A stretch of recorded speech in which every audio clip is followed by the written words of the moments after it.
તારી પાસે પાણી છે? હું પોતે નથી લાવી, હું બીજા પાસેથી માંગવાવાળી. સંજ્ઞા તારી પાસે પણ મારો પણ પૂરું થઈ ગયું.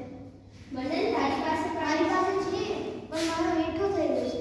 દિવ્યા તારી પાસે પાણી છે? મારા પાસે ઓછું છે અને મેં પી લીધું છે.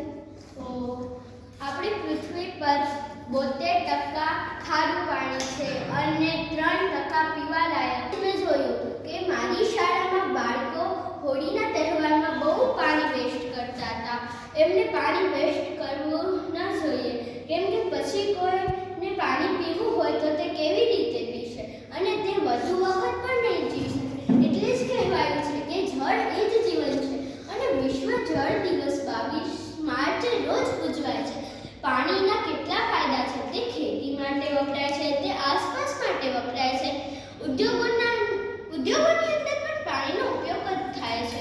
પાણી એ કુદરત દ્વારા મળેલી બહુમૂલ્ય ભેટ છે, એટલે પાણીનો બગાડ કરવો નહીં. પાણી આપણે ઝરણા, ટ્યુબવેલ, કૂવા, નદી, તળાવ ત્યાંથી પ્રાપ્ત થાય છે. તે ઘરના નાના મોટા કામોમાં પણ પાણીનો ઉપયોગ થાય છે.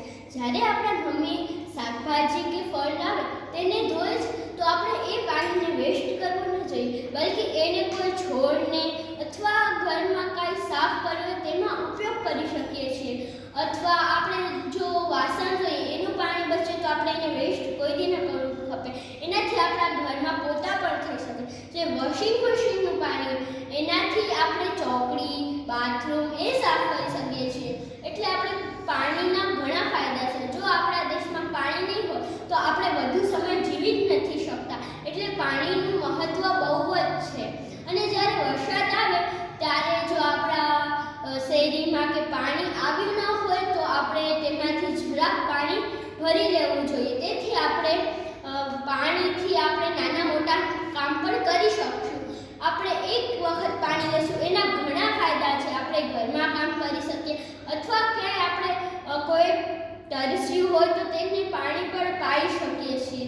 એટલે વધારે જો આપણે ઘરે જતા હોઈએ, આપણી શાળામાં પાણી ન હોય, આપણે પાણીની બોટલ આખી વધી ગઈ અને 2-3 દિવસ સુધી એમને પડે તો આપણે એને ઘા જ ન કરવું જોઈએ, કેમ કે તેને આપણે છોડને પણ પાઈ શકીએ છીએ. અને જ્યારે આપણા ઘરે કોઈ મહેમાન આવે ને ત્યારે તેમને આપણે પાણી દેવાનું પૂછવાનું અને દઈએ તો ત્યારે આપણે અડધો ગ્લાસ દેવો જોઈએ. જો એમને હજુ જોઈએ તો તે આપણી પાસેથી માંગી લે. જો આપણે એમને જરાક પીવું અને આપણે એને આખો ગ્લાસ ભરી દઈએ અને આપણે તો એમ કરીએ છીએ એમને આખો ગ્લાસ કરી અને આપી દઈએ અને એ જરાક પીએ, પછી જરાક પાણીને આપણે વેસ્ટ કરીને ચોકલીમાં ધોડી નાખીશું. એવું કરવું જોઈએ નહીં. એમને અડધો ગ્લાસ જ દેવો અને એમને જો બીજી વાર જોતું હોય તો આપણે એને બીજી વાર દેવું. અસ્તુ.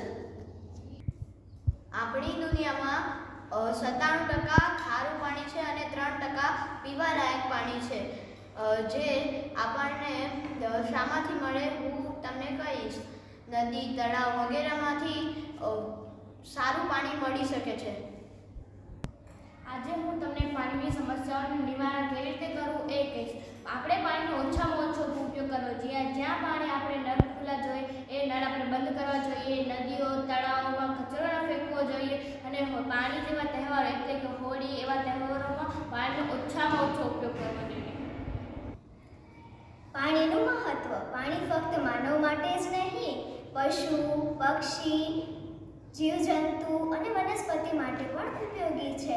પાણી આપણને પીવા માટે જ નહીં, નહાવા માટે, કપડાં ધોવા માટે, ખાવા બનાવવા માટે, વાસણ ધોવા માટે, ઘરનું આંગણું ધોવા માટે વગેરે કેટલી જગ્યાએ ઉપયોગી થાય છે. પાણીની સમસ્યા. શહેરીકરણો, વસ્તી વધારો, ઉદ્યોગોની અંદર પાણીનો ઉપયોગ. દાદા